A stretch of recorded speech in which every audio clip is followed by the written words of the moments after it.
on a un chiffre d'affaires grosso modo qui est un record sur la suite Bali. La rentabilité d'un immeuble avec un seul appartement. Concrètement, dans ce projet-là, j'ai mis que 4 000 €. Et j'insiste par rapport à ça, c'est parce qu'on entend beaucoup, oui, il faut mettre 20% d'apport, 30% d'apport. Non, c'est complètement faux. Oui, mais Martin, tu vas encore payer de l'impôt. Il y a forcément de l'impôt sur le revenu, des impôts sur ce que tu vas toucher. Et c'est à partir de ce moment-là où je vais vous dire que pendant plusieurs années, on ne va pas payer d'impôts. Concrètement, ça peut directement changer votre quotidien.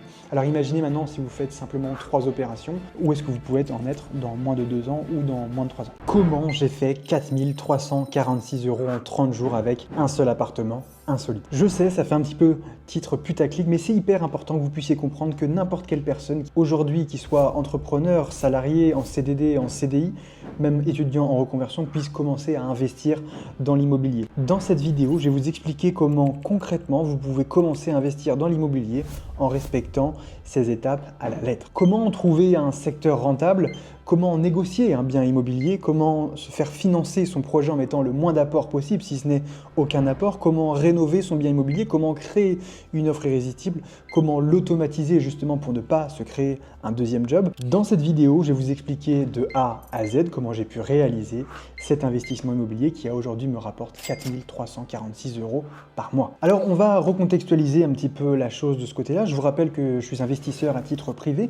Je suis spécialisé dans les logements insolites. On a un accompagnement qui s'appelle IMO Insolite où on accompagne d'ailleurs les personnes qui veulent se lancer dans leur premier investissement immobilier et qui ont envie d'avoir des rentabilités au-dessus de la moyenne. On accompagne tout type de profil, des personnes en CDI, des investisseurs et également des personnes en reconversion professionnelle. Dans un premier temps, on va s'attarder sur le chiffre d'affaires. 4 346,26 €. On voit que par rapport au mois précédent, on a explosé les records, on a passé un nouveau cap, un nouveau palier avec cette nouvelle stratégie des logements à thème. On a un taux d'occupation qui a explosé, on peut encore faire mieux, mais on est déjà ultra positif et on a un chiffre d'affaires grosso modo qui est un record sur la suite Bali. Concrètement, vous allez voir qu'avec la stratégie donc, des logements à thème, vous avez la rentabilité d'un immeuble avec un seul appartement. Je vais prendre l'exemple d'un immeuble qu'on a avec mon père, donc un immeuble de 4 appartements qui se loue 500 € par mois. 500 € par mois par 4 appartements, ça fait un revenu brut de 2000 € par mois, avec toutes les contraintes qu'on a de 4 appartements, 4 quittances de loyer, 4 locataires et 4 gestions d'appartements chaque mois de ce côté-là. Alors j'ai décidé de me creuser un petit peu la tête et de me poser la question comment je peux gagner plus d'argent, mais surtout gagner du temps pour pouvoir automatiser à 100% un logement. Et c'est pour ça qu'il y a maintenant 2 ans et demi, 3 ans, j'ai rénové donc un T2 de 34 mètres carrés, qui est donc une suite Bali, qui aujourd'hui donc me rapporte 4 300 € par mois avec un seul appartement. On a décidé d'en faire une véritable offre irrésistible pour que nos voyageurs passent une véritable expérience client. Et c'est tout l'avantage de cette stratégie-là, c'est que vous, de votre côté, vous allez pouvoir avoir un investissement passion, parce que concrètement, on n'est pas sur une rénovation style Ikea ou Conforama, et aussi, on a cette rentabilité qui est vraiment importante. Et d'ailleurs, on est au début de cette stratégie, donc si vous avez des questions par rapport à cette stratégie, n'hésitez pas à prendre un appel de consulting offert, le lien est en premier commentaire, n'hésitez pas à prendre un call et je répondrai à l'ensemble de vos questions pour vous aider sur votre stratégie d'investissement. Donc, parti de ce principe-là, je décide d'en faire une suite Bali, puis une suite haussmannienne. Et là, les résultats donc ont explosé de ce côté-là. Et vous allez me demander du coup comment concrètement ça se passe. Et donc, restez bien attentifs parce que dans les minutes qui vont suivre, je vais vous expliquer comment j'ai fait de A à Z pour générer à aujourd'hui 4 000 € par mois avec un seul logement. Déjà, dans un premier temps, il faut bien comprendre que cette vidéo, elle est faite pour vous si vous êtes entrepreneur, en CDI, en CDD, étudiant en alternance, peut-être en reconversion.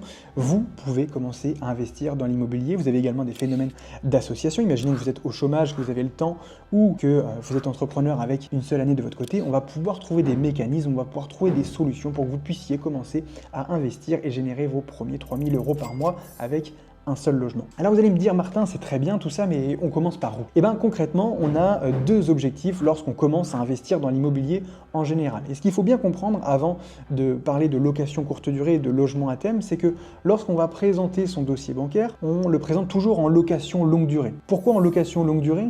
Parce que concrètement, le banquier, lui, la location courte durée, il n'en a rien à faire, il ne va pas le prendre dans son calcul. Et c'est pour ça qu'on va faire tout le travail de le faire en location longue durée pour ensuite le prendre en location courte durée. La location courte durée, ça sera le bonus. Et donc concrètement, vous avez deux objectifs. Vous avez un premier objectif de rentabilité. Concrètement, il faut que vous achetiez pas cher, que vous louiez cher. Donc concrètement, on a un objectif de 8% de rentabilité. Pourquoi 8%? C'est ce qui va permettre l'autofinancement en location longue durée, une nouvelle fois. Concrètement, vos revenus pourront couvrir donc les revenus mensuels de votre crédit directement. Et on a un deuxième objectif, c'est un objectif de plus-value. Pourquoi un objectif de plus-value? Parce qu'avoir un objectif de rentabilité, que votre bien s'autofinance, c'est bien, que vous génériez de l'argent avec, c'est encore mieux, mais le principal problème, c'est d'avoir un logement, si vous voulez vendre maintenant dans 5 ans, dans 10 ans, dans 15 ans, en fait, il faut concrètement que vous puissiez repartir avec une plus-value, ou du moins que vous ne revendiez pas à perte, parce que d'avoir un logement rentable, c'est bien, mais d'acheter en dessous du marché, c'est toujours hyper important. Et je vous rappelle, vous achetez en dessous du marché, vous faites des travaux, vous négociez beaucoup plus important, vous valorisez le bien et vous optimisez votre fiscalité. Et c'est que comme ça, en respectant ces piliers, que vous allez pouvoir générer de l'argent. Et donc maintenant, vous allez me poser la question, mais concrètement, dans ma situation, comment je peux savoir combien j'achète? Et ça, c'est la première étape pour pouvoir commencer à investir dans l'immobilier. Donc je vais prendre l'exemple de ma situation.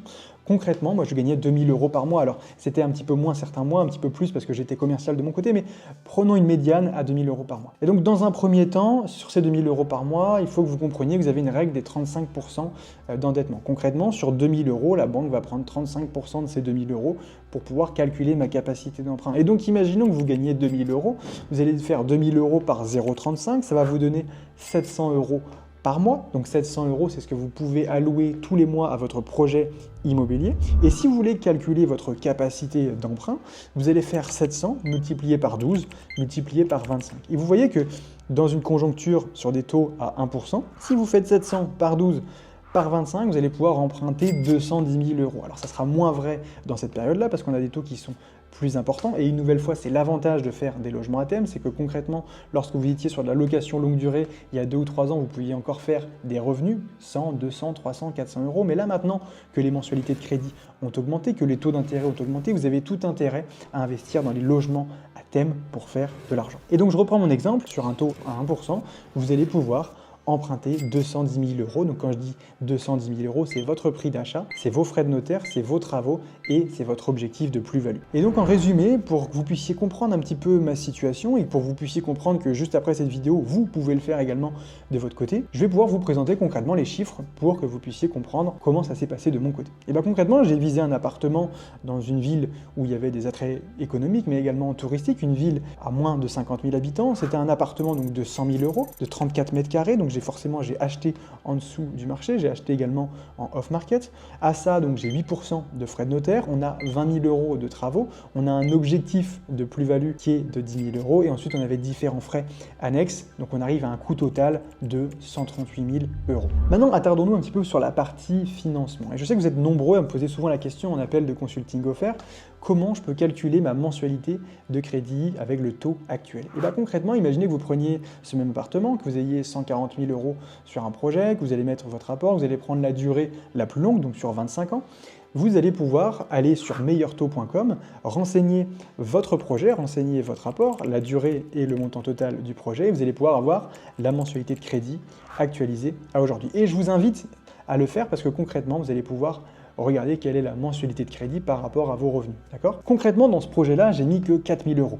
Et j'insiste par rapport à ça, c'est parce qu'on entend beaucoup, oui, il faut mettre 20% d'apport, 30% d'apport.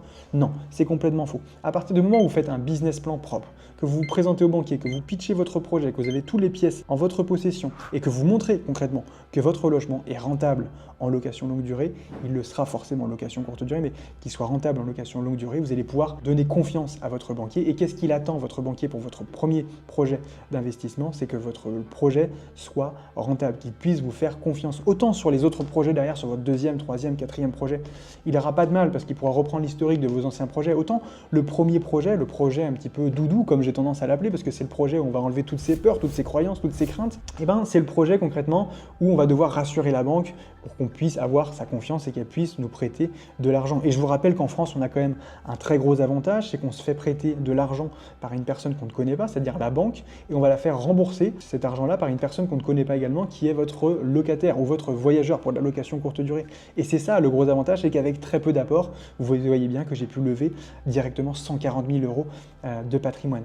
Et ça, il n'y a que dans l'immobilier que vous pouvez le faire avec un levier très important. Donc concrètement, on reprend la situation, j'ai 756 € par mois, j'ai un apport de 4 000 €. Comme vous l'avez compris, on a négocié un différé d'emprunt. Donc concrètement, pendant 3 ans, je ne vais pas payer de mensualité de crédit, les 756 euros, ils se transforment en 38 euros, et donc je vais avoir un chiffre d'affaires à 4 346 euros. Donc il faut bien vous dire quelque chose, c'est qu'avec 4 000 euros d'apport, et je suis sûr que n'importe qui peut les trouver, ces 4 000 euros d'apport, vous pouvez commencer à investir dans l'immobilier, vous pouvez commencer à remplacer votre salaire avec un seul logement si vous respectez l'ensemble des étapes que je vais vous présenter directement après. Maintenant qu'on a parlé du calcul du revenu brut, donc les 4 346 euros par mois, vous allez me dire, oui mais Martin c'est très bien le revenu brut, mais nous ce qu'on veut savoir c'est concrètement dans ta poche, qu'est-ce qui reste? Et pour ça, on va calculer le revenu net. Donc, on va prendre nos 4 346 euros par mois, on va enlever notre mensualité de crédit, je vous rappelle qu'on est en différé, on paye que les 38 euros d'assurance du crédit, on va enlever la taxe foncière, les charges de propriété, l'eau, l'électricité, Netflix, les différentes assurances, le Channel Manager. Qu'est-ce que le Channel Manager? En fait, c'est un outil qui va pouvoir synchroniser Airbnb, Booking, votre site internet, qui va pouvoir automatiser votre logement, on va envoyer des messages automatique d'arrivée, des messages automatiques de sortie. En fait, c'est un logiciel qui synchronise votre logement comme si vous étiez un hôtel concrètement. Okay, et un dernier point, donc la CFE, la cotisation foncière des entreprises, qui va vous être allouée lorsque vous faites de la location courte durée. Donc si je reprends mon exemple à 4 346 euros par mois, que j'enlève mes 38 euros de mensualité de crédit, 25 euros de taxe foncière, 16 euros de copropriété et 500 euros en matière de frais global annexes chaque mois, on arrive à un résultat net de 3 767 euros par mois. Et donc sur ce résultat-là, vous allez me dire, oui mais Martin, tu vas encore payer de l'impôt, il y a forcément de l'impôt sur le revenu, des impôts sur ce que tu vas toucher. Et c'est à partir de ce moment-là où je vais vous dire que pendant plusieurs années, on ne va pas payer d'impôts. Et pourquoi on ne va pas payer d'impôts? Parce que concrètement, on va amortir avec toutes les charges qu'on a tous les mois, de façon à ne pas payer d'impôts pendant 1, 2, 3, 4, 5, 6 ans. Et vous pouvez faire exactement la même chose avec la bonne stratégie, vous avez juste à regarder la suite de la vidéo. Donc pour que vous puissiez vous rendre compte, en fait, avec un investissement où on met simplement 4 000 euros d'apport, on va avoir un résultat brut sur une année. Imaginons que je reprenne mon exemple, donc à 4 346 euros par mois, que je multiplie par 12, ça fait 52 152 euros par an. Et là, j'ai juste pris en fait la différence entre mes revenus et ma mensualité de crédit, donc concrètement ce que je vais gagner en chiffre d'affaires. Je vous rappelle que je suis en différé pendant 3 ans, mais si je veux aller encore plus loin, je vais amortir du capital tous les ans. Je vais avoir une plus-value une fois que je vais repartir de ce côté-là, parce que mon bien, là je l'ai acheté il y a 3 ans, mais quand je vais le revendre peut-être dans 10 ans, dans 15 ans, dans 20 ans, il aura pris de la valeur, donc j'aurai une plus-value en plus. Donc j'ai 52 000, mais j'ai un amortissement à prendre en plus en compte, et j'ai une plus-value latente qui m'attend, là aujourd'hui entre 10 et 15 000 euros, mais peut-être plus lors des prochaines années, d'accord? Donc imaginez rien que vous prenez 52 152 euros par an et que vous les ajoutiez à vos revenus avec un seul logement. Concrètement, ça peut directement changer votre quotidien. Alors imaginez maintenant si vous faites simplement 3 opérations, où est-ce que vous pouvez en être dans moins de 2 ans ou dans moins de 3 ans. Et concrètement, vous voyez bien qu'il n'y a pas besoin d'acheter un immeuble de rapport, qu'il n'y a pas besoin d'acheter plusieurs appartements, il n'y a pas besoin de faire une maison, de la colocation, du co-living. Vous prenez un appartement à moins de 100 000 euros, un studio, un T2, grand maximum un T3, et vous pouvez déjà réaliser cette première opération à moins de 100 000 euros. Et donc vous allez bien comprendre que maintenant n'importe qui peut réaliser ce type d'investissement. Il n'y a pas besoin d'acheter un immeuble, de rénover plusieurs biens pour atteindre ces résultats. Il n'y a pas besoin d'un apport conséquent, vous avez pu le voir dans ma situation. Il n'y a pas besoin d'un salaire de ministre, déjà avec entre 1400 et 2000 euros, vous pouvez déjà investir dans un premier studio, un premier T2. Il n'y a pas besoin de venir d'une famille fortunée, ma mère est professeure des écoles, mon père est ostriculteur. Il n'y a pas besoin d'attendre le bon moment, parce que concrètement le bon moment c'était hier. Et le deuxième bon moment, c'est maintenant. Il faut toujours investir dans l'immobilier le plus rapidement possible. Plus vous investissez dans l'immobilier, plus vite vous remboursez du crédit, plus vite vous vous enrichissez et ensuite vous allez pouvoir partir sur d'autres opérations. Par contre, à contrario, vous allez voir qu'il y a besoin d'acheter un seul appartement à moins de 100 000 euros et ça, n'importe qui peut le faire. Il y a besoin surtout d'oser se faire confiance parce qu'on se rend compte que c'est souvent la principale problématique. Vous avez besoin également de vous entourer de personnes dans le même esprit que vous. Vous avez besoin de vous former sur une méthode concrètement et de l'appliquer étape par étape, et c'est d'ailleurs ce que je vais vous expliquer dans moins de 30 secondes. Et vous avez surtout besoin de se focus durant quelques mois pour gagner une retraite qui était prévue dans 40 ans. Mais est-ce que c'est vraiment un problème de se concentrer pendant 3, 4, 5, 6 mois, de rénover un logement et d'avoir des revenus d'une retraite que vous allez peut-être potentiellement avoir dans 40 ans ou potentiellement ne pas l'avoir, parce que personnellement, j'y crois pas forcément. Deuxième point, on va voir les fausses croyances ensemble et vous allez voir qu'une nouvelle fois, n'importe qui peut réaliser ce type d'investissement. Vous allez me dire, oui mais Martin, j'ai pas le temps. Et moi non plus à l'époque, j'avais pas le temps, j'avais mon travail, j'avais mon sport et j'avais également l'investissement locatif le week-end. Et si je vous fais cette vidéo, c'est justement pour vous dire que les personnes qu'on accompagne, accompagnent et qui font des projets grâce à notre stratégie d'investissement, ils sont exactement dans votre situation, ils sont soit entrepreneurs, ils ont une activité, ils sont en CDI, ils sont en CDD ou même ils sont en reconversion professionnelle et on a fait justement un accompagnement essentiellement pour ça. Donc concrètement, ce qu'il faut comprendre, c'est que l'immobilier, ça se délègue. Le but, c'est de gagner de l'argent, mais c'est surtout de gagner du temps. Le but, c'est pas de vous créer un deuxième job, c'est de déléguer et d'automatiser votre logement. Et vous allez me dire peut-être à ce moment-là, oui, mais Martin, c'est pas le bon moment parce que les taux sont hauts, parce que les banques prêtent plus. Non, concrètement, au moment où je tourne la vidéo, les taux commencent à redescendre. On a des prix qui ont redescendu, on a des taux qui sont montés. Les taux commencent à redescendre, les prix sont toujours au plus bas. On a une fenêtre de tir sur les 9 à 12 mois où on va pouvoir acheter des prix qui sont en dessous du marché avec des taux qui vont continuer à redescendre. Et votre crédit, je vous le rappelle, vous pourrez le renégocier dans 2, dans 3 ans. Donc concrètement, profitez d'acheter à aujourd'hui. Je vous rappelle qu'un financement, ça se renégocie alors qu'un prix d'achat, jamais. Et concrètement, quand on analyse bien le marché, statistiquement, si vous prenez une courbe maintenant depuis 40 ans, statistiquement, l'immobilier prendra toujours de la valeur. Alors vous allez pouvoir me dire, Martin, finalement, j'ai pas d'argent et donc je peux pas investir dans l'immobilier. Et comme vous avez pu voir dans mon exemple, il n'y a pas besoin de beaucoup d'apports pour commencer dans l'investissement immobilier. Et concrètement, 4 000 €, vous pouvez les trouver. Si aujourd'hui vous pouvez générer 36 000 € de chiffre d'affaires par an, soit 3 000 € par mois, vous pouvez très bien trouver 4 000 €. Vous pouvez pendant 2, 3, 4 mois épargner de votre côté. Vous pouvez demander de l'argent à un ami, vous pouvez vous associer avec des personnes et vous pouvez prendre des risques parce que ce risque-là va vous permettre d'enchaîner les opérations immobilières. Et si vraiment vous n'avez pas d'argent, vous avez la possibilité de vous associer. Concrètement, vous allez vous associer avec une personne qui a de l'argent, qui va s'associer avec vous, qui va, on va dire, mettre les fonds de votre côté avec vous et vous allez utiliser de votre temps. Je vous rappelle qu'on a 2 types d'associés, on a l'associé passif et l'associé actif. On a dans un premier temps un associé qui va mettre les fonds et dans un deuxième temps la personne qui va gérer le chantier, qui va négocier le bien immobilier et qui va s'occuper de toute la partie opérationnelle. Donc concrètement, aucune excuse. Un dernier exemple qui est important de reprendre ensemble et qu'on peut souvent entendre même dans les repas de famille, il revient souvent celui-là. Oui, mais concrètement, Martin, vous allez gagner de l'argent juste après avoir remboursé votre crédit. Tant que vous n'avez pas remboursé votre crédit, vous n'allez pas gagner de l'argent. Concrètement, comme vous avez pu voir dans cet exemple, l'idée, c'est de gagner de l'argent pendant le crédit et pas justement en attendant que le crédit soit fini, parce que je vous rappelle qu'avec le crédit, déjà, on va pouvoir le déduire, donc on va pouvoir amortir notre résultat comptable dans la foulée. Et donc concrètement, je vais vous expliquer en 3 points comment vous faites pour gagner de l'argent et pas seulement une fois que le crédit est remboursé. Dans un premier temps, vous avez le cash flow, c'est-à-dire la différence entre ce que je vais gagner, mes 4 000 €, et mon crédit, c'est-à-dire 38 €, d'accord? Le deuxième point, c'est la plus-value latente, parce que je vous rappelle que vous avez acheté il y a maintenant 2 ou 3 ans, que vous allez acheter en dessous du marché et que statistiquement, dans 20, 30 ans, votre bien il aura pris de la valeur. Parce que quand vous reprenez la courbe, je vous le rappelle, de l'immobilier depuis 40 ans, l'immobilier ne fait que de monter, d'accord? Donc vous avez peut-être une plus-value latente de 10, 15, 20 000 €, donc vous avez ce que vous allez gagner entre la différence de votre crédit, vous avez également la plus-value latente. Et dernier point, et non des moindres, c'est l'amortissement. Alors vous allez me dire, oui, mais Martin, c'est quoi l'amortissement? Et bien concrètement, tous les mois, je vais rembourser du crédit. Et donc, plus je rembourse du crédit, plus j'amortis ce crédit-là, et plus, par exemple, les 140 000 € viennent à se réduire. Et donc, concrètement, j'accumule du patrimoine, moi, de mon côté. Je vous rappelle que ce crédit-là est remboursé par un locataire, donc l'argent a été prêté par une personne que je ne connais pas et qui va être remboursé par une personne que je ne connais pas non plus. Et donc, première partie, investir dans une ville de moins de 50 000 habitants. Pourquoi investir dans une ville de moins de 50 000 habitants? Vous le savez, aujourd'hui, l'État a décidé de mettre, entre guillemets, des freins à la location courte durée. Et ces règles visent des villes de plus de 200 000 habitants. Et donc concrètement, vous allez me dire, oui mais Martin, pourquoi 50 000 habitants? Parce qu'on n'est pas à l'abri concrètement que dans 5 ou 10 ans, on ait des évolutions de législation. Et autant dans les grandes villes, c'est vrai qu'on a une pénurie de logements de par là, et donc la location courte durée n'est pas bienvenue, autant dans les petites villes, et on a même des exemples de personnes qu'on accompagne qui se font aider par les mairies, on n'a pas assez de développement touristique. Et donc les villes acceptent la location courte durée et encouragent justement ce développement touristique pour pouvoir commencer à développer leurs différents environnements dans les différentes villes. Et donc dans un premier temps, on va regarder ensemble la première partie. Déjà dans un premier temps, il faut que vous choisissiez un secteur rentable. Et vous allez me dire, oui mais Martin, comment choisir un secteur rentable? Et bien concrètement, dans un premier temps, il va falloir investir proche de chez soi pour votre première opération. Concrètement, votre premier bien, vous l'achetez à 30 voire 45 minutes de votre lieu d'habitation. Également, vous allez devoir vérifier la demande locative. Et pour cela, je vous invite à aller sur Se Loger. Sur Se Loger, vous allez pouvoir valider du coup la demande locative en fonction de différents résultats que vous allez pouvoir trouver sur le site. Troisième point, donc, c'est trouver un secteur avec un dérèglement de marché. Vous allez me dire, Martin, c'est quoi un dérèglement de marché? Et bien concrètement, un dérèglement de marché, c'est une ville où vous allez acheter pas cher et que vous allez pouvoir louer cher dans la foule.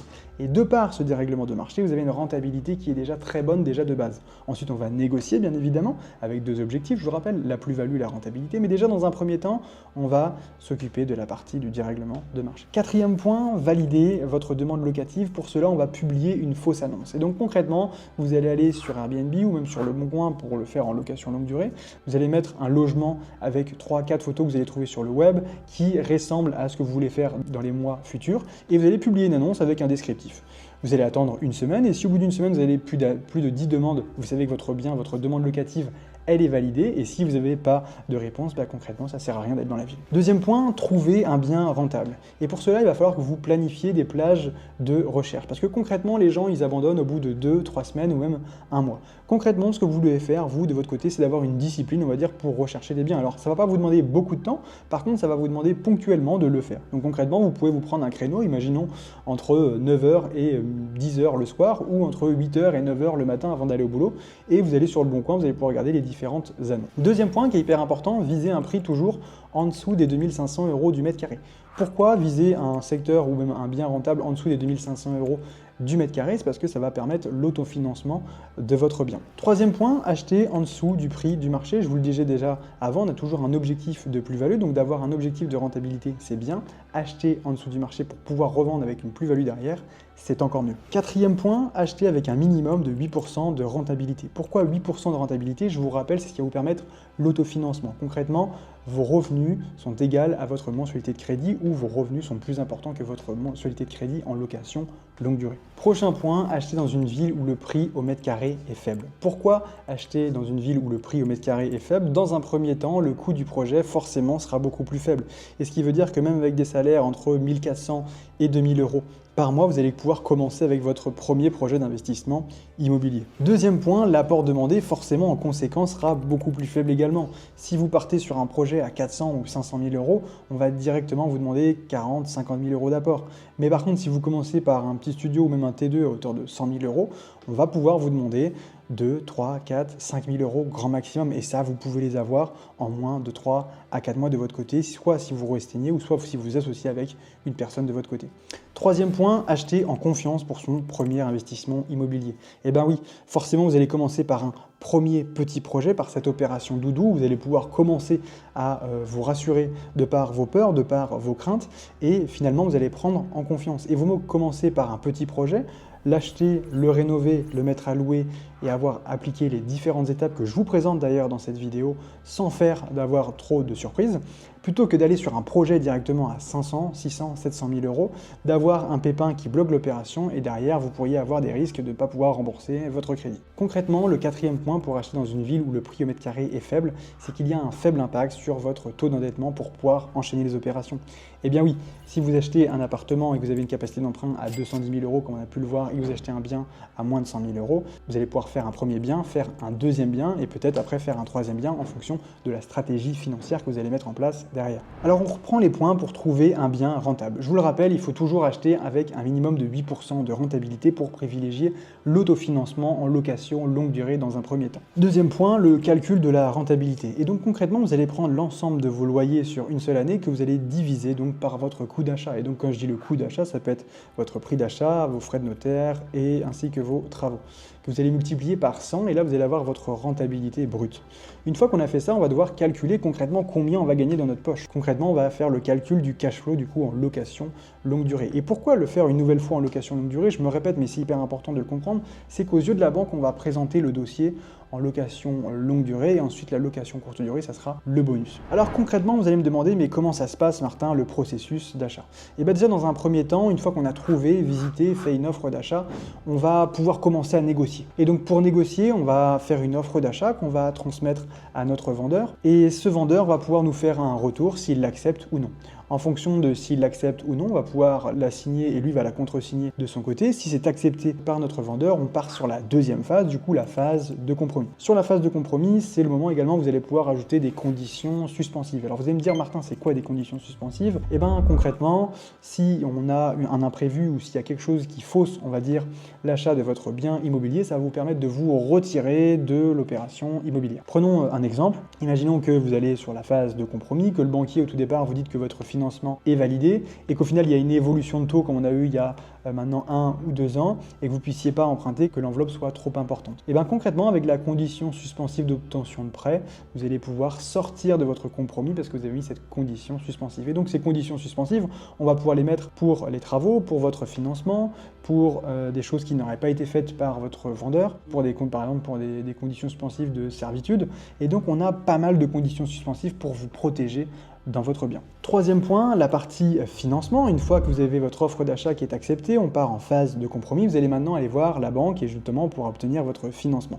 Et donc là, ça va être hyper important. On va regarder dans les prochains points qu'est-ce qui sera important de négocier pour votre financement. Quatrième point, l'acte authentique avec le notaire. Donc concrètement, le notaire, c'est une personne qui va permettre de sécuriser votre investissement en vérifiant que toutes les informations de votre vendeur sont bonnes et qu'il n'y a aucun risque concrètement pour vous d'investir sur ce projet d'investissement immobilier. Cinquième point, une nouvelle fois, du coup, le notaire, comme je vous disais, donc le notaire, lui, il sécurise votre investissement immobilier. Il va pouvoir se mettre en relation avec le notaire des vendeurs et justement récupérer toutes les informations pour voir s'il n'y a pas, par exemple, de problème sur votre projet d'investissement immobilier et défendre, on va dire, votre dossier dans cette phase de compromis. Une fois qu'on a passé l'acte authentique, félicitations, vous êtes maintenant propriétaire de votre premier bien immobilier. Alors vous allez me poser la question, mais concrètement au niveau du financement, Martin, comment ça se passe? Quoi négocier? Comment je peux négocier? Déjà dans un premier temps, ce qui est hyper important à comprendre, c'est que votre banquier, il passe beaucoup de crédits, que ce soit à la journée, à la semaine, mais même au mois.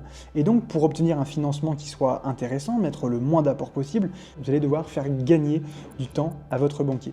Concrètement, il faut que votre dossier soit complet avec l'ensemble des pièces demandées. Et donc ça va passer par les informations personnelles, ça va passer par les projets, les avantages du projet, les demandes et les contreparties, tous ces points qui sont essentiels. Mais déjà dans un premier temps, premier point, il faut que votre dossier soit complet avec l'ensemble des pièces justificatives. Concrètement, il faut qu'on ait votre carte d'identité, votre justificatif de domicile, votre quittance de loyer si vous êtes locataire, votre contrat de travail, vos revenus, vos 3 derniers relevés de compte. Et en fait, c'est en faisant un dossier qui soit ultra béton qu'on va pouvoir du coup mâcher le travail à votre banquier. Parce que concrètement, et pour parler à plusieurs banquiers maintenant depuis certains moments, à chaque fois, ce qui revient en même temps, c'est que le banquier est toujours obligé de demander une pièce qui est manquante. Et donc le banquier, il est un petit peu comme vous, si vous voulez, il est un petit peu flemmard au tout départ, il est un petit peu comme moi. Et s'il peut avoir toutes les pièces, bah forcément, il sera beaucoup plus intéressé à défendre votre projet. Deuxième point, du coup, les informations personnelles. Vous allez pouvoir mettre votre nom, prénom, également votre numéro de téléphone, date de naissance, toutes les informations qui vous sont propres. Est-ce que vous êtes marié? Est-ce que vous êtes pacsé? Est-ce que vous êtes célibataire? Il faut qu'il y ait toutes les informations personnelles dans le business plan. Également, le projet, concrètement, avec l'ensemble des photos. Il faut que vous donniez envie au banquier. Donc concrètement, n'arrivez pas juste les mains vides en disant que voilà, vous voulez 150 000 euros, qu'on vous prête 150 000 euros pour pouvoir acheter un bien immobilier. Non, là, on va raconter une véritable histoire. On va pitcher concrètement notre projet d'investissement immobilier et c'est pour ça qu'on va rajouter des photos pour que votre banquier puisse s'imprégner de votre projet. Quatrième point, les avantages du projet. Concrètement, vous allez mettre en avant les avantages du projet, par exemple sa localisation, le fait qu'on l'achète en dessous du marché, la rentabilité, tous les aspects qui vont faire que ce projet va être rentable et va vous rapporter de l'argent parce que je vous rappelle que si ça vous rapporte de l'argent, forcément le banquier aura également plus d'argent sur son compte bancaire et forcément derrière, il sera beaucoup plus intéressé par vous prêter de l'argent. Cinquième point, les demandes et les contreparties. Et dans un premier temps, ce qu'on va demander, du coup, forcément, c'est la durée maximale pour votre prêt d'investissement immobilier. Donc concrètement, on va aller négocier du 25 ans. On va aller négocier également des IRA. Alors vous allez me poser la question, c'est quoi les IRA, Martin? C'est les indemnités de remboursement anticipé. Concrètement, j'avais prévu de faire un prêt sur 25 ans, mais dans 10 ans, je décide de vendre parce que je veux récupérer ma plus-value. Et bien la banque va me prendre une pénalité parce que j'ai remboursé le bien avant la date fatidique de prêt. Et donc concrètement, on va venir négocier ces IRA. Le plus important, on va également négocier du coup un différé d'emprunt, ce qui va faire qu'on ne va pas payer de crédit pendant 1, 2 ou 3 ans, qu'on va pouvoir amasser de la trésorerie, la mettre de côté pour pouvoir repartir sur d'autres projets d'investissement immobilier. D'ailleurs, je vous rappelle qu'avec les logements à thème, vous pouvez donc générer 36 000 euros par an de chiffre d'affaires avec un seul logement. Si vous faites 36 000 euros par 3, vous allez pouvoir mettre quasiment 100 000 euros de côté en 3 ans si vous n'y touchez pas et si vous mettez tout de côté pour pouvoir repartir sur d'autres projets d'investissement immobilier. D'ailleurs, si vous avez des questions par rapport à votre projet d'investissement immobilier ou même par rapport à la stratégie des logements insolites, prenez un bilan personnalisé offert, le lien est en premier commentaire et je réponds à l'ensemble de vos questions. Je vous rappelle que je suis investisseur à titre personnel. Et donc revenons maintenant aux différentes demandes. Donc on a pu demander les IRA, on a pu demander les différés d'emprunt, on a pu demander également la durée la plus longue. On va pouvoir également négocier le taux d'intérêt, mais ne soyez pas trop gourmand et surtout dans un contexte comme aujourd'hui où c'est un petit peu plus difficile de se faire financer. Et n'hésitez pas à proposer également des contreparties à votre banquier. Quand je dis des contreparties, vous allez pouvoir directement, par exemple, lui prendre une assurance de prêt, lui prendre l'assurance voiture, une assurance habitation. Moi, concrètement, quand le banquier, par exemple, a des challenges et qu'il a besoin d'une assurance, et bien concrètement, il m'appelle et moi, je la prends, son assurance, parce que lui, il sera hyper content de pouvoir gagner justement ces challenges-là, lui, à titre perso. Et moi, quand j'aurai besoin de passer sur des projets à 100, 150 ou 200 000 euros, et ben, je serai hyper content de pouvoir lui demander des contreparties, de pouvoir me faire financer avec seulement très peu d'apport. Et donc concrètement, ce qu'il faut comprendre, c'est hyper important de pouvoir lâcher des fois 20, 25, 30 euros par mois pendant quelques mois pour après pouvoir lever 150 ou 200 ou 250 000 euros. Ne soyez pas trop fermé dans votre négociation. D'ailleurs, que tu sois un investisseur débutant ou confirmé, mais que tu ne sois pas forcément satisfait de ta rentabilité et de tes revenus, réserve ton bilan personnalisé offert avec moi en description. Le lien est en premier commentaire. Je t'offrirai un plan d'investissement clé en main et personnalisé en fonction de tes besoins. Deuxième partie, créer une offre irrésistible. Alors pourquoi proposer déjà une offre irrésistible? Parce que concrètement, déjà sur le marché, l'ensemble des locations courte durée, l'ensemble des Airbnb, c'est toujours la même chose. Concrètement, c'est une rénovation style Ikea, Conforama, Leroy Merlin. Et bref, tous les logements se ressemblent. On n'a pas de choses qui se démarquent de la concurrence. Et donc en proposant une véritable offre irrésistible, vous allez pouvoir vous démarquer de la concurrence en proposant autre chose qu'une location courte durée classique. Deuxièmement, vous allez pouvoir remonter votre annonce en tête de liste sur les plateformes parce que concrètement, votre annonce, lorsque vous faites quelque chose qui sort de l'ordinaire, les gens vont pouvoir être attirés par votre première photo.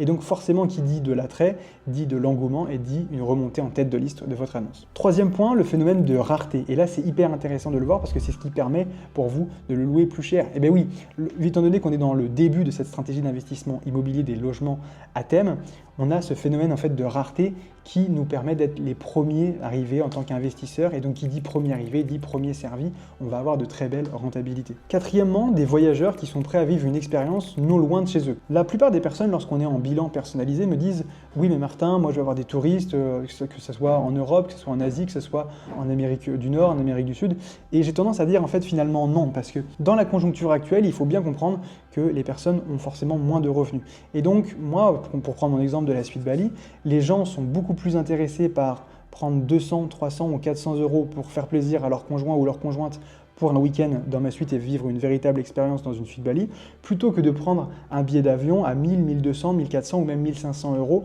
pour simplement 10 jours. Et ça va pouvoir jouer en votre faveur. Et donc il faut bien comprendre que les voyageurs qui vont venir dans votre logement, ce n'est pas des voyageurs de l'étranger, c'est souvent des personnes qui sont à 1 heure, 2 heures ou même 3 heures de chez vous. Cinquième et l'un des derniers points les plus importants, il faut bien comprendre que les logements à thème, les logements insolites, c'est bien évidemment maintenant l'unique solution pour générer en tout cas des revenus locatifs en 2024. Je ne parle pas de marchand de biens, je ne parle pas d'achat-revente, mais si vous voulez faire du locatif, c'est l'unique solution. Autant il y a encore 2-3 ans, lorsque vous faisiez de la location longue durée, de la colocation ou même d'autres stratégies à côté, c'était possible parce qu'on avait des taux qui étaient très bas. Là, aujourd'hui, les taux ont augmenté et si vous voulez vraiment générer de gros revenus et si vous voulez vraiment gagner de l'argent avec un seul premier projet, il va falloir faire la stratégie donc, du coup, des logements à thème. Prochain point, mes différents conseils. Conseil numéro 1, du coup, choisir son thème en fonction du marché. La plupart d'entre vous, vous faites souvent une erreur, veut dire lambda, c'est que vous décidez de choisir votre thème en fonction de ce que vous aimez. Mais je vous rappelle que votre avis, entre guillemets, et je suis cash, on s'en fout. Le principal, c'est d'avoir l'avis du marché. Et le marché a toujours raison. Donc concrètement, ce qu'il va falloir prendre, c'est retranscrire, on va dire, des données de marché que vous allez réimplémenter dans votre stratégie d'investissement immobilier. Deuxième conseil que je vous propose, donc, c'est de se faire accompagner par un architecte d'intérieur, autant sur la partie plan, suivi de chantier, mais également la livraison de votre projet. Je vous rappelle que vous êtes investisseur, vous êtes là pour trouver des bonnes affaires, pour obtenir un financement, mais le reste, il faut véritablement le déléguer. Troisième point, mettez des effets coup de cœur dans votre logement. Et pour cela, il va falloir comprendre vraiment les pièces qui sont les les plus intéressantes pour vous dans votre logement. Autant la qualité de votre matelas sera super importante, autant la marque du four de votre cuisine, on s'en fiche un petit peu dans un logement à thème. Quatrième point, automatiser son logement pour ne pas se créer clairement un deuxième job. Et je sais que la plupart d'entre vous, lorsque vous nous rejoignez dans l'accompagnement IMO Insolite, vous êtes dans un premier temps, vous voulez économiser le maximum de sous possible en gérant tout de A à Z. Mais concrètement, ce qu'il faut bien comprendre, c'est que vous êtes là pour gagner de l'argent, mais vous êtes là surtout pour gagner du temps, pour faire d'autres projets.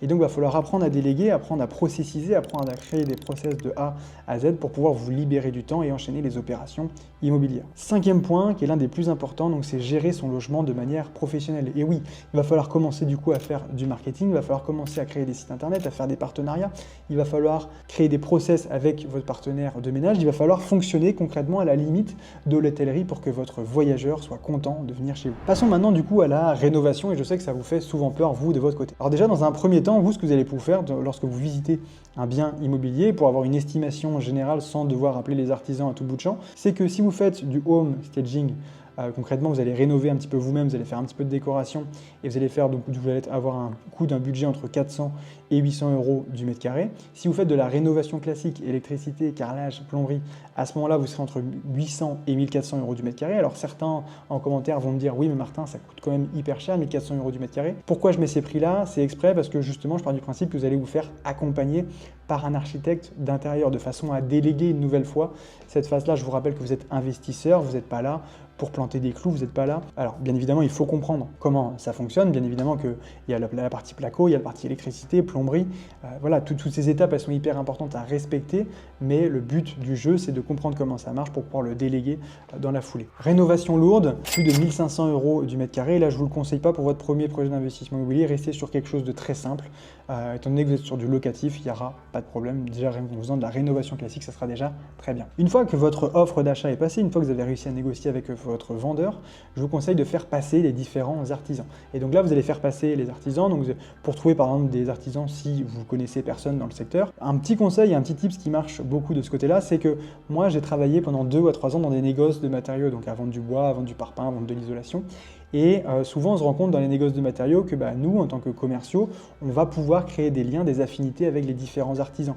Et donc souvent, étant donné qu'on est en relation avec les clients, mais également les artisans, on a, on va dire, tous ces contacts-là. Donc n'hésitez pas à aller dans les points P, les quais Guinaire, les Le Doré, en fonction de là où vous vous trouvez en France sur votre secteur, on va dire, d'investissement, pour pouvoir demander justement aux différents négoces de matériaux un artisan de confiance. Également, ce que je vous conseille à chaque fois, donc, c'est de contacter 3 artisans par corps d'état. C'est hyper important que pour plomberie, électricité, placo, le lot parquet ou le lot sol, vous ayez des avis différents. Déjà, dans un premier temps, lorsque vous allez pouvoir montrer à votre artisan de ce côté-là, vous allez pouvoir voir s'il est déjà intéressé par votre projet. Est-ce qu'il vous pose des questions? Est-ce qu'il est proactif? Est-ce qu'il vous fait un devis au forfait ou est-ce qu'il vous fait un devis un peu plus affiné? Et en fonction de tous ces éléments-là, vous allez pouvoir affiner votre budget. Une fois que vous avez fait ça, vous allez pouvoir recevoir du coup les différents devis par mail et en fonction du feeling que vous allez avoir avec votre artisan, mais également des différents devis, vous allez pouvoir choisir votre artisan. Troisième partie, et non des moindres, automatiser son logement. Alors pourquoi automatiser son logement? Déjà dans un premier temps, je vous rappelle que vous êtes investisseur immobilier, vous, votre but c'est de dénicher des bonnes affaires, de la faire financer et le reste doit être délégué et automatisé. Vous n'avez aucune valeur ajoutée à faire des travaux, à vous occuper des check-in, des check-out, à vous occuper du ménage. Vous, votre but c'est de lever des financements, enchaîner les opérations immobilières et de continuer donc ces projets pour enchaîner les opérations. Deuxième point, ne pas se créer un deuxième job. Et oui, vous êtes là en tant qu'investisseur, le but c'est d'automatiser, on va dire, votre patrimoine qui puisse grossir, mais que vous n'arriviez pas en fait à un plafond de verre parce que vous êtes toujours dans l'opérationnel. Vous, votre but, une nouvelle fois, c'est de déléguer. Troisième point, enchaîner du coup les opérations pour développer votre patrimoine. Une fois que vous avez fait votre première opération, félicitations, maintenant il est temps d'enchaîner la deuxième, la troisième, la quatrième ou même de partir sur un projet entrepreneurial, pourquoi pas. Quatrième point et non des moindres, la satisfaction client. Et pour avoir des retours des voyageurs quasiment quotidiennement ou même tous les jours, les clients sont beaucoup plus satisfaits d'être en totale autonomie, d'arriver quand ils veulent, de repartir quand ils veulent, plutôt que d'être accueillis par une personne. Déjà, c'est gênant un petit peu de pouvoir accueillir ces personnes-là.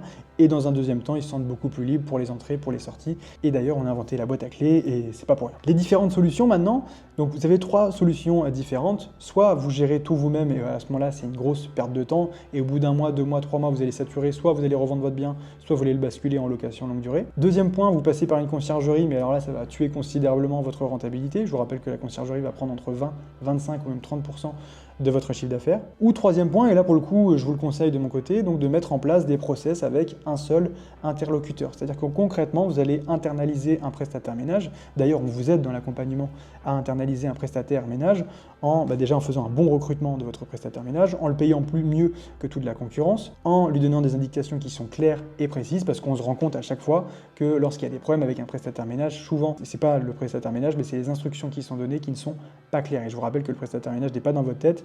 L'art de la délégation est un art difficile, mais avec les bons process et avec les bons procédés, vous allez pouvoir automatiser votre logement à 100%.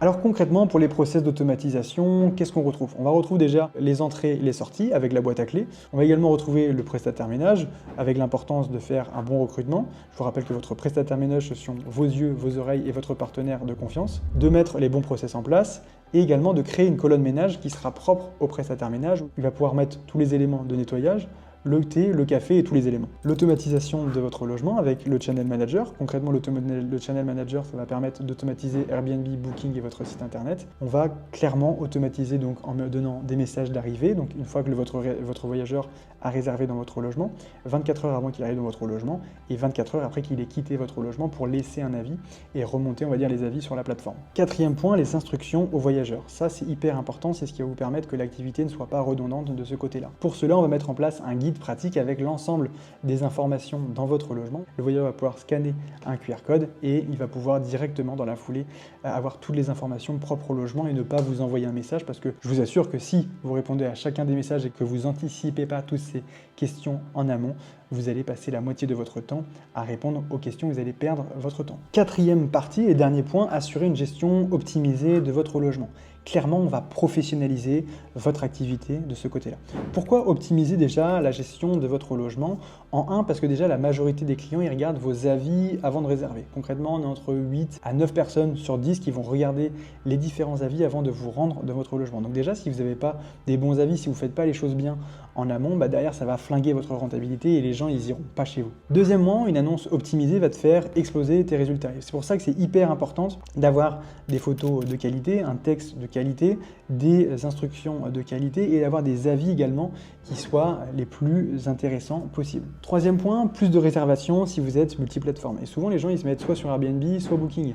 Et c'est pas une bonne chose de faire ça concrètement. Il faut synchroniser avec un channel manager. Alors forcément, ça prend un petit peu de temps au départ, mais une fois que ça tourne en route, vous allez pouvoir avoir Airbnb, Booking, votre site internet et vous allez pouvoir enchaîner en fait les points de contact avec votre voyageur. Quatrième point, attirer plus de voyageurs par votre marketing. Et par cela, quand je dis marketing, on va fonctionner un petit peu comme une entreprise parce que concrètement, on est à la limite de l'entrepreneuriat. Et donc concrètement, vous allez mettre en avant des réseaux sociaux, ça peut être sur Instagram, ça peut être sur Pinterest, ça peut être sur YouTube, ça peut être de par les partenariats. Et en fait, il y a plein de solutions à mettre en place. Le but, c'est qu'on crée un écosystème autour de votre logement. Ça peut être également avec les différents commerçants de votre localité.